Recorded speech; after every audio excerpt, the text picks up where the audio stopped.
Banyak yang meniru. Meniru apa? Meniru ketika ia mengucapkan saya ini cucunya Rasulullah. Gak bahaya tak?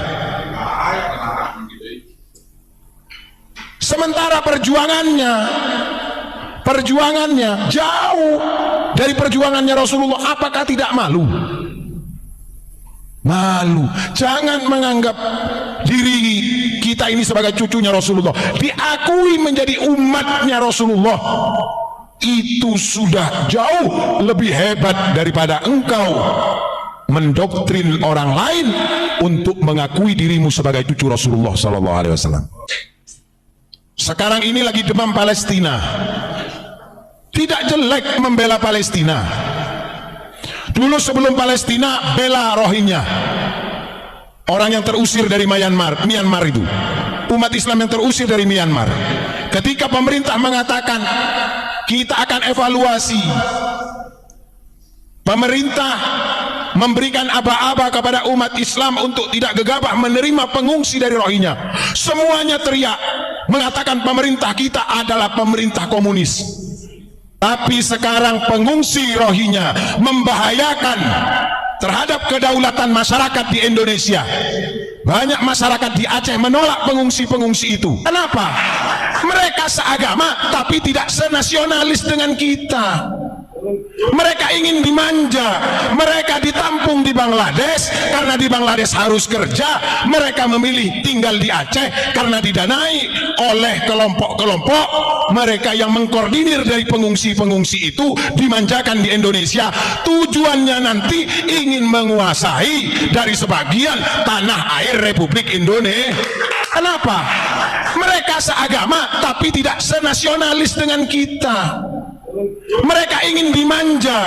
Mereka ditampung di Bangladesh karena di Bangladesh harus kerja. Mereka memilih tinggal di Aceh karena didanai oleh kelompok-kelompok mereka yang mengkoordinir dari pengungsi-pengungsi itu, dimanjakan di Indonesia. Tujuannya nanti ingin menguasai dari sebagian tanah air Republik Indonesia.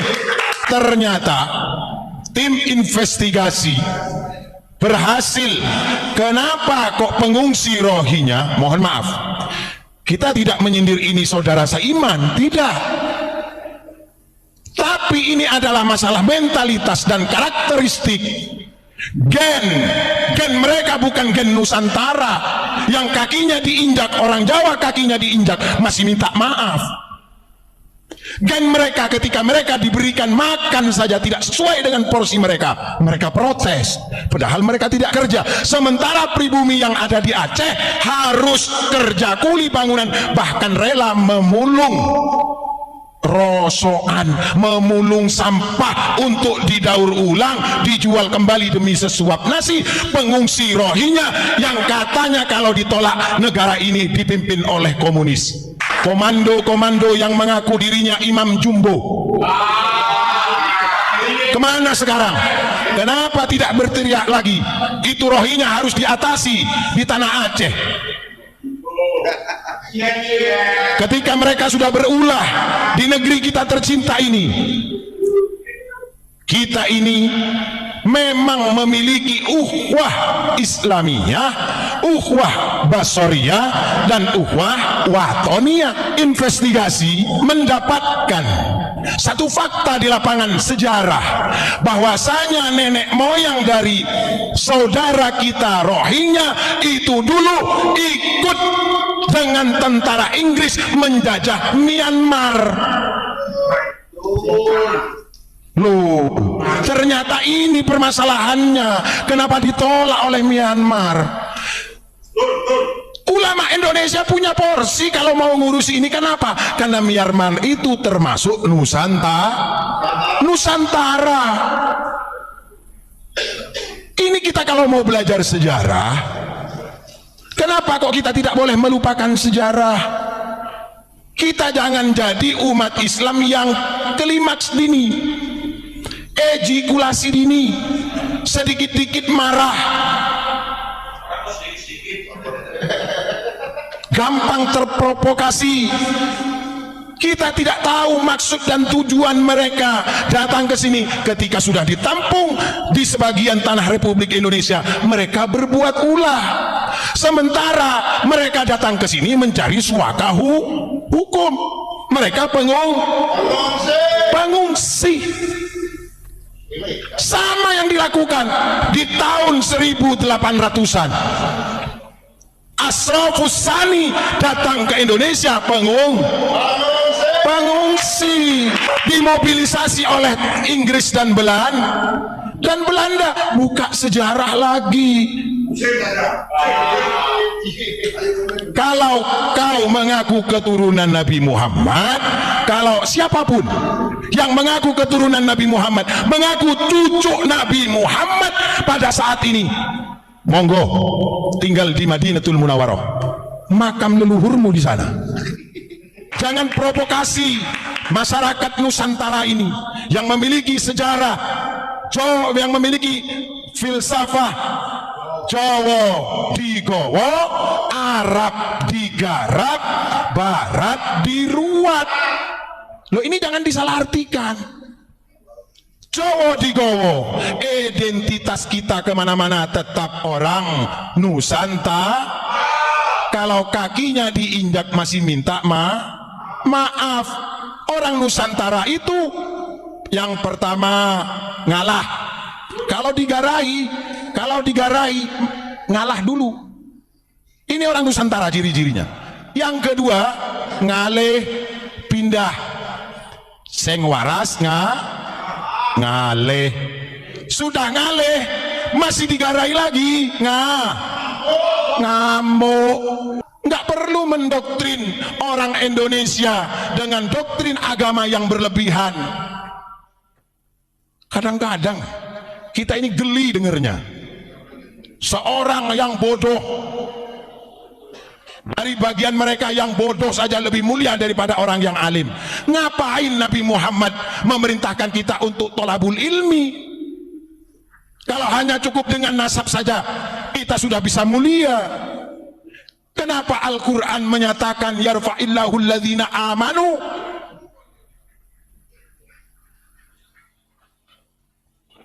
Sementara hanya bandrolan nasab saja kita sudah bisa mulia. Jangan salahkan Imam Al-Ghazali ketika mengkoreksi di dalam kitab yang ditulis beliau, Ihya Ulumiddin. Ini sudah real, sudah pernah terjadi. Kalau pengungsi Rohingya diusir oleh Myanmar, tidak boleh tinggal di negara tersebut karena nenek moyangnya membela penjajah. Seharusnya nenek moyang kita, kiai-kiai terdahulu memperlakukannya sama dengan mereka. Setuju itu?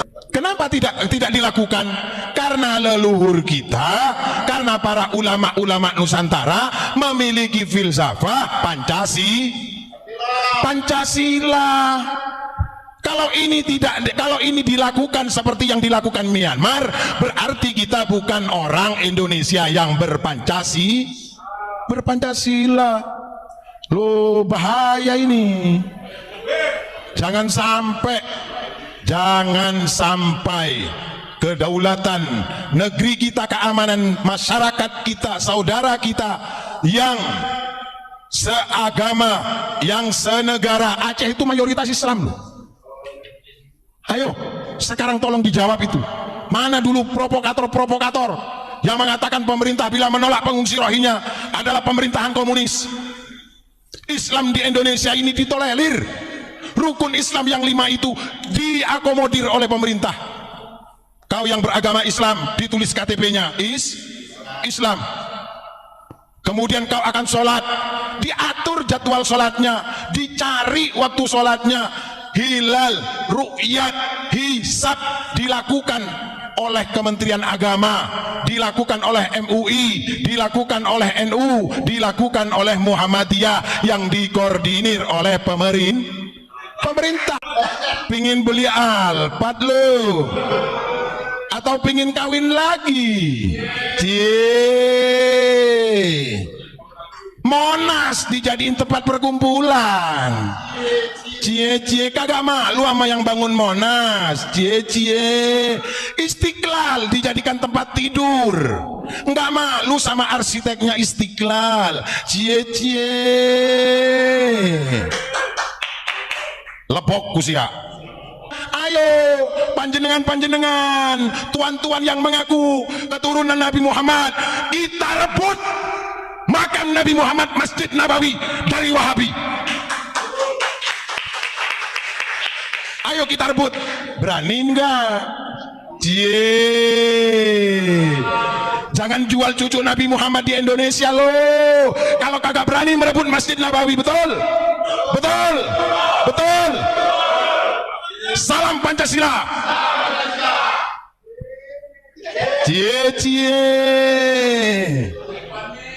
Panik lu pada kalau udah digugat seperti begini. Panik lu bro. Sweet. Siapa yang menyelamatkan makam Nabi Muhammad? Sejarah mencatat, yang pertama Komite Hijaz, yang kedua yang menyelamatkan makam Nabi Muhammad adalah Abuya Mama Armin Cibuntu, Pandeglang, Banten.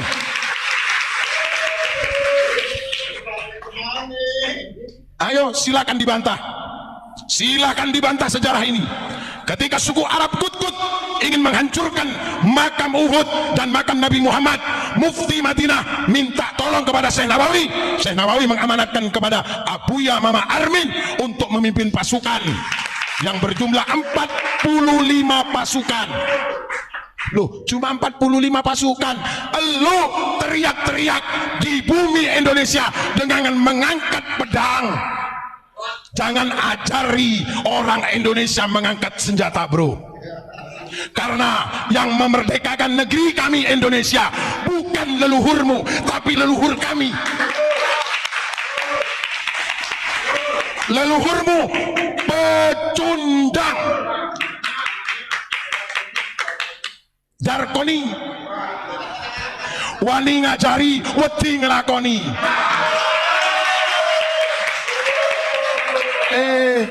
Jangan ajari kami untuk mengangkat keris. Kecil itu. Sudah kamu ajari, kamu doktrin umat Islam ini dengan misuh-misuh. Sekarang kamu ngajari kami untuk mengangkat pedang. Kami dulu berperang melawan Belanda nggak pakai pedang, pakai bambu runcing.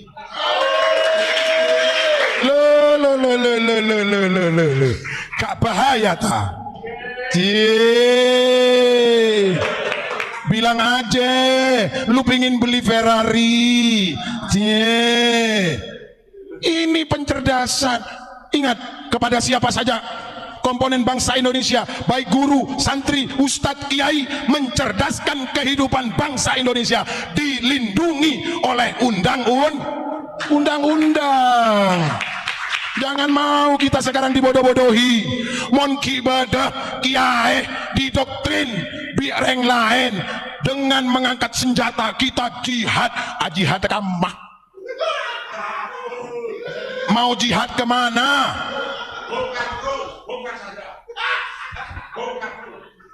Menyerukan jihad ke Palestina.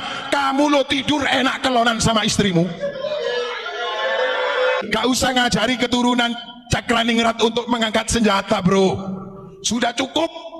Bagi kami pertempuran antar agama di Nusantara sudah pernah terjadi. Pertempuran antar suku sudah pernah terjadi. Itu masa kelam kami dan tidak akan kami ulangi lagi. Papua tetap bersatu di NKRI. Loh, kalau nggak percaya silakan datang ke Papua. Apa mata uang yang dipergunakan? Rupiah. Kemudian BBM yang disuplai dari mana? Dari Indonesia. Yang bangun tol pemerintah mana? Pemerintah Indonesia, bro. Mohon maaf, saya bukan buzzer rezim, bukan. Kalau memang itu salah, kita salahkan. Kalau itu benar, mari kita ikuti. Begitu. Kita harus yakin. Yakin. Jangan mengatakan NU sudah dipecah belah. Pret. Kamu kok mancing NU? NU sudah terpecah belah. Nggak ada NU terpecah belah. Karena NU masih punya Pak Momong, masih ada yang ngasuh. Walaupun beliau tidak menjabat di struktur, ulama-ulama host NU tetap setia kepada NU. Kalau NU sudah terpecah belah, Indonesia diambang kehancuran, itu halu. Itu halu. Nggak usah dibesar-besarkan. Kamu sudah berjuang di NU apa?